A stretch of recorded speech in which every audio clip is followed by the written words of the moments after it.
우리가 바울의 전도 여행 가운데 있었던 여러 사건들과 바울의 입술을 통해서 증거되는 말씀을 우리가 계속 묵상하고 있고, 이 사도행전 6번째 주로서 사명을 향해서 사명을 따라 달린다라는 제목으로 이번 한 주 동안 주님께서 바울을 통해 보게 하시는 사명의 사람에게 보이는 열정과 그에게 있는 고백들을 우리가 함께 묵상해 보고 싶습니다.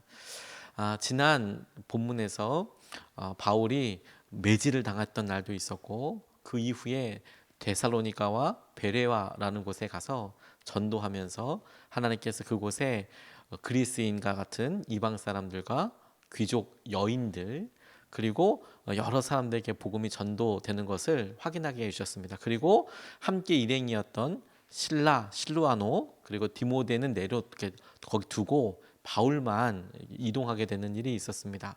그렇게 이동하게 돼서 도착한 곳이 오늘 아테네, 아덴이라고도 불리는 아테네라는 곳이었고, 지금 일행이었던 실라와 디모데를 기다리고 있다라고 소개하고 있는 겁니다. 먼저 바울이 아테네에 와 있고, 일행이 도착할 때까지 기다리면서 그가 말씀을 전하고, 그리고 전했던 내용들에 대해서 이야기하고 있는데, 이 바울 일행이 지금 당시의 문화적인 수도라고 할 수 있는 이제 아테네에 이제 입성하게 됩니다.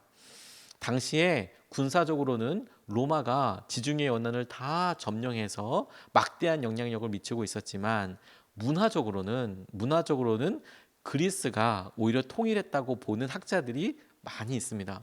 군사적으로는 그 로마의 군사와 법률이 굉장히 유명한데, 지중해를 다 통일한 로마 제국에 의해서 법이 통일되고, 그리고 군사력으로 안정이 이루어진 것 같았지만, 실제로 그 가운데 사람들이 책을 읽고 토론하고 하는 데 있어서는 그리스에서 유행하던 그리스 철학, 헬레니즘이라고 이야기하는 그런 철학들이 오히려 깔려있는 도로와 안정적인 그런 군사적인 어떤 안정적인 그런 시기에 확 퍼지게 됐어요. 그래서 로마 사람들도, 귀족들은 그리스 말을 했다고, 헬라 말을 했다고들 이야기합니다.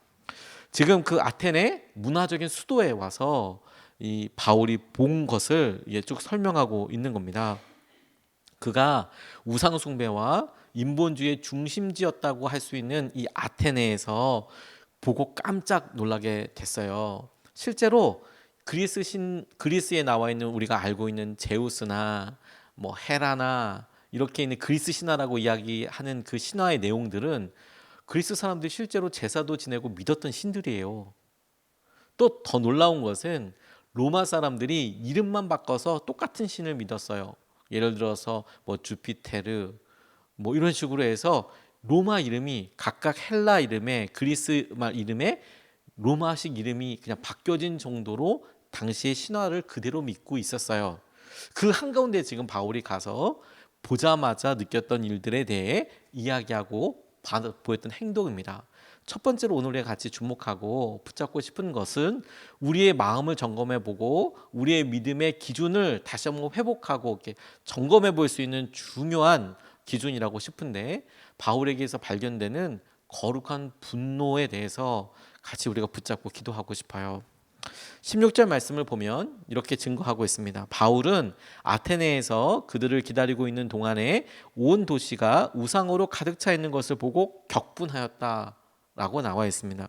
바울이 아테네에서 그들을 기다리고 할 때 그들은 실라와 디모데를 말하는 것이고, 일행이었던 사람들을 이제 헤어졌다가 다시 기다리고 있는데, 아테네를 돌아보고 나니까 온 도시가 우상으로 가득 차 있다라는 거예요. 뭐 제우스, 헤라, 아프로디테 뭐 이런 신들이 막 쫙, 비너스 뭐 이런 게 다 있는 거죠. 그 우상을 보고 그의 마음속에 격분이 있었어요. 거룩한 분노가 있었습니다. 바울이 새로운 것을 보고 분노한 게 아니었어요. 오히려 그곳에 세워져 있는 신전들과 그곳에 있었던 동상들 혹은 석상들은 바울이 태어나기 훨씬 전부터, 몇백 년 전부터 그 자리에 있었을 거예요. 아테네 하면 생각났던 유명한 건축물들에 그런 것들이 그냥 다 있었거든요. 부조로 들어가 있고 석상으로 들어가 있고. 그러니까 바울보다도 더 오래되어 있던 거죠. 새로운 것을 본 게 아닙니다. 바울이 보았던 신상은 그가 태어나기 전부터 있었을 것이고, 그런데 바울이 보고 격분했던 것은 무엇이냐면 그가 만났던 주님 때문이었어요. 새로운 것을 만나서 격분한 게 아니라 그가 그 전에 거기서 보았던 신상들, 석상들을 알지 못했던 것이 아니고 알았고, 심지어 그도 그가 유대교에 있었지만 공부를 하고 헬레니즘과 같이 그리스 문화에 능통했던 사람으로서 분명히 알고 있었을 텐데 몰랐던 게 아니라 그가 주님을 만났기 때문에, 주님과 함께하고 있기 때문에 그런 상황들이 격분하게 됐다는 거예요. 그전에는 당연하게 생각했던 일들인데, 그전에는 그래 그렇지, 그리스 사람들, 헬라 사람들은 그렇게 믿지 라고 생각했던 것들이 그의 마음속에 왕으로 찾아오신 주님으로 인하여서 이제는 그것을 보고 견딜 수 없는 분노가 일어나게 됐다는 겁니다. 이 분노가 보여주게 하는, 드러나게 하는 영적인 상황이 있다고 싶어요. 우리 마음속에 우상과 같은 하나님께서 기뻐하시지 않는 일들을 보고 그 일에 드러나게 되는 반응을 통해서, 우리 마음이 어떤가를 통해서 일어나야 한다, 거룩한 분노가 일어나야 한다, 이렇게는 어떻게 이야기할 수 없죠. 왜냐하면 자동적으로 우리가 반응하게 되는 거니까. 오히려 그런 상황을 통해서 우리가 주님과 얼마나 거리가 있는가를 살펴볼 수 있는 거예요. 바울이 주님과 함께 동행하며 주님의 말씀을 전하며 그와 같은 우상들을 보고 있었던 반응은 격분하면서 이와 같은 일이 옳지 않다는 것에 대해서 그의 마음이 먼저 반응합니다. 이와 비슷한 일이 다윗에게도 있어요. 다윗이 기름 부으심을 받고 왕으로서 기름 부음을 받고 바로 왕이 된 것이 아니라 아버지의 몇 마리 되지 않는 양을 쳤더랬습니다. 그런데 하나님께서 예비하신 때가 되었는지, 아니 분명히 하나님께서 예비하신 때가 되었을 때 골리앗이라는 블레셋의 적장을 만나게 되는 일이 있었어요. 그것도 본인이 나이가 연령에 차서 군인으로서 징집된 것이 아니었고 그곳에 가 있는 형들에게 아버지의 심부름으로 먹을거리나 이런 여러 가지 것들을 갖다 주러 갔다가 골리앗을 만나게 됩니다. 그때 당시에 형편을 성경은 이렇게 이야기해요. 40일 동안이나 골리앗이 아침과 저녁으로 나와서 끊임없이 이스라엘 군대를 조롱하고 그들이 믿는 하나님을 조롱했어요. 그래서 끊임없이 전쟁을 걸었습니다. 싸움을 걸었습니다.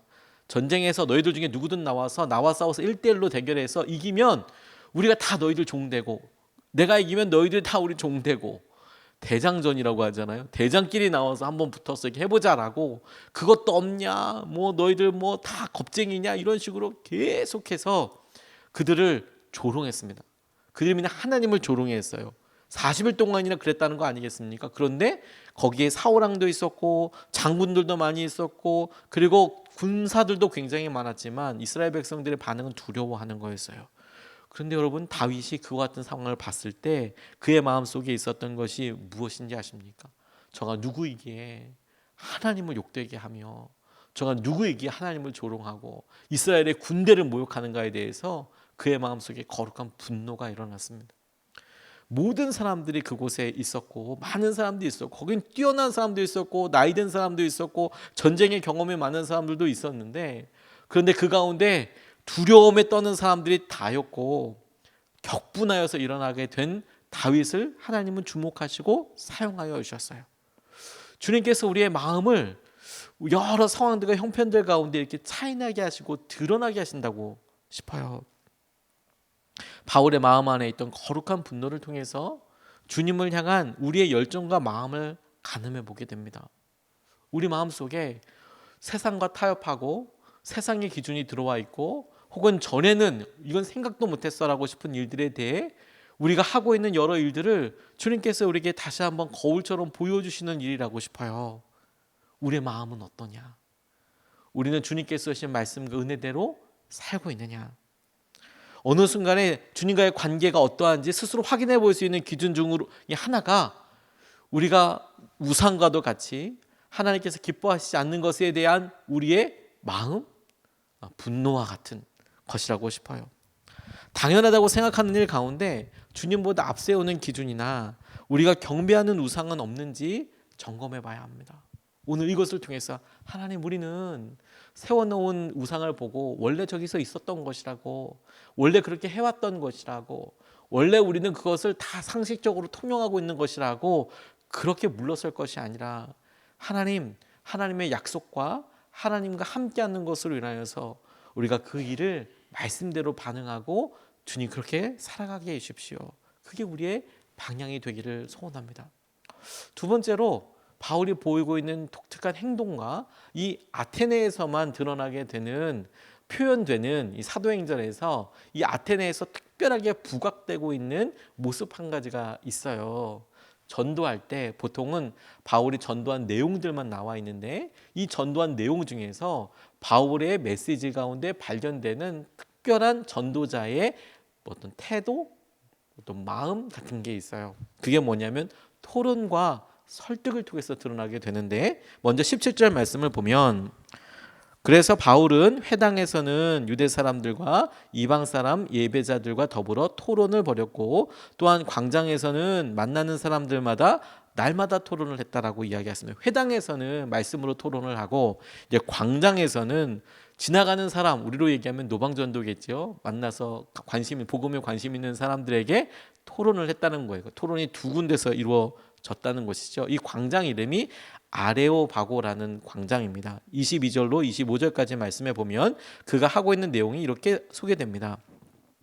바울이 아레오바고 법정 가운데 서서 이렇게 말하였다. 아테네 시민 여러분, 내가 보기에 여러분은 모든 면에서 종교심이 많습니다. 내가 다니면서 여러분이 예배하는 대상들을 살펴보는 가운데 알지 못하는 신에게 라고 새긴 제단도 보았습니다. 그러므로 나는 여러분이 알지 못하고 예배하는 그 대상을 여러분에게 알려드리겠습니다. 우주와 그 안에 있는 모든 것을 창조하신 하나님께서는 하늘과 땅의 주인이시므로 사람의 손으로 지은 신전에 거하지 않으십니다.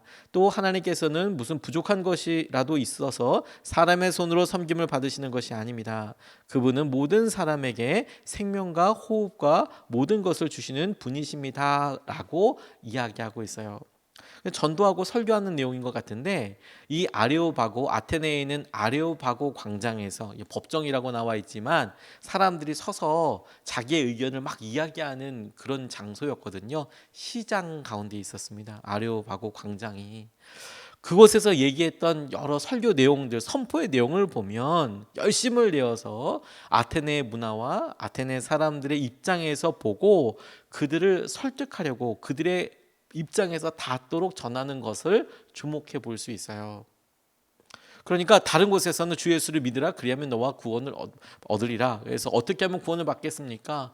예수님을 믿으면 너와 내 집이 구원을 받게 될 것이다. 이렇게 비교적 간단하게 전했던 것에 비하면 혹은 여러 왕들 앞에 가서 내가 다메섹 도상으로 갈 때 다마스쿠스로 가는 길에서 빛을 통해서 예수님을 보았을 때 이런 상황들에 대해서 자기 경험에 대해서 이야기하고 있는데 반해서 요 아레오바고 아테네에서 말씀을 전하는 내용을 보면 그가 종교심이 많다. 아테네 사람들에서 이야기할 때 너희들이 매사에 종교심이 많아.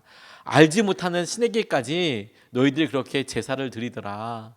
실제로 이 로마 사람들이 아테네 사람들과 이렇게 있을 때 여러 신이라는 신은 다 만들어 놓고 하다못해 뭐 빠진 게 있을까? 뭐 부뚜막신, 뭐 무슨 신 다 만들었다. 혹시 빠진 게 있지 않을까? 그래서 우리가 알지 못하는 신까지 만들어 놓고 예배를 제사를 갚아 드렸다는 거예요. 그래서 그가 그것을 보고 격분하였지만 복음을 전하고 그가 사람들에게 토론하고 설득할 때 보니까 오히려 아테네 사람들 입장에서 이렇게 지켜보니까 너희들이 영적인 것에 관심이 정말 많은 것 같아. 종교심이 진짜 많은 것 같아. 그러다 보니까 발견되는 것이 알지 못하는 신에게까지도 너희들이 예배하더라. 너희들이 알지 못하는 신을 소개하고 싶어. 너희들이 알지 못했던 예수 그리스도에 대해서 그들이 이렇게 바울이 이제 전하고 이야기하고 있습니다. 이게 굉장히 독특한 부분이에요. 무슨 말이냐면 아테네 사람들의 상황에서 접근할 수 있도록 그가 이야기하고 그가 그들의 생각에 있어서 최대한 풀어서 설명하고 있는 부분이에요. 이것이 증거와 설득의 가장 중요한 부분이라고 생각돼요. 그 사람의 마음을 헤아리고 그 사람에게 있어서 우리가 믿고 있는 복음이 어떻게 적용되고 어떻게 같이 나누어질 수 있을지. 똑같은 말도 상대방의 기분을 상하게 하면서까지 이야기할 수도 있죠.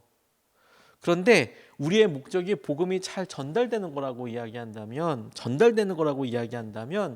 얼마든지 그 사람의 상황과 입장에서 살펴보고 이야기하고 함께 할 수 있겠다고 싶어요. 이게 오늘 우리에게 주님께서, 오늘 우리가 이번 한 주를 열면서 이번 한 주를 주님께서 바울의 모습을 통하여서나 그의 전도 여행을 통하여서 우리가 이 세상에 어떤 마음 가지고, 오늘 하루도 어떤 마음을 가지고 살아갈까, 주님, 우리가 세상을 볼 때 주님의 관점을, 시선으로 보고 주님께서 아파하시고 슬퍼하시는 것에 대한 거룩한 마음을 갖게 품게 되기를 원합니다.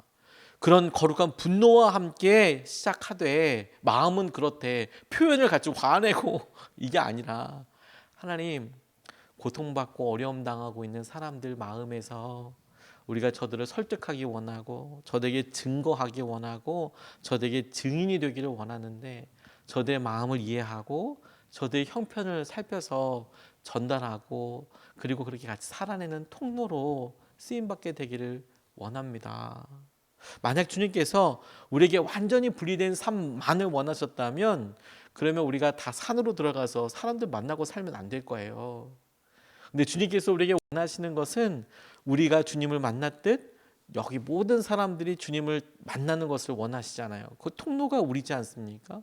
그래서 우리가 거룩한 분노와 함께 사람들을 향한 지속적인 설득과 그들을 이해하고 공감하고 노력하고 하는 것들이 우리에게 굉장히 중요한, 이 두 가지가 굉장히 중요한 기준이라고 싶어요.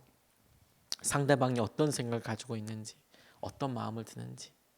예전에 짧은 동영상 하나를 봤는데 그분이 이런 간증을 하더라고요. 청년이 주목자 사역을 나갔는데, 주목자 사역 나갔을 때 교회에서 이렇게 같이 나갔죠. 그랬더니 무차별로 이 주목자 노숙인 분이 때리더래요.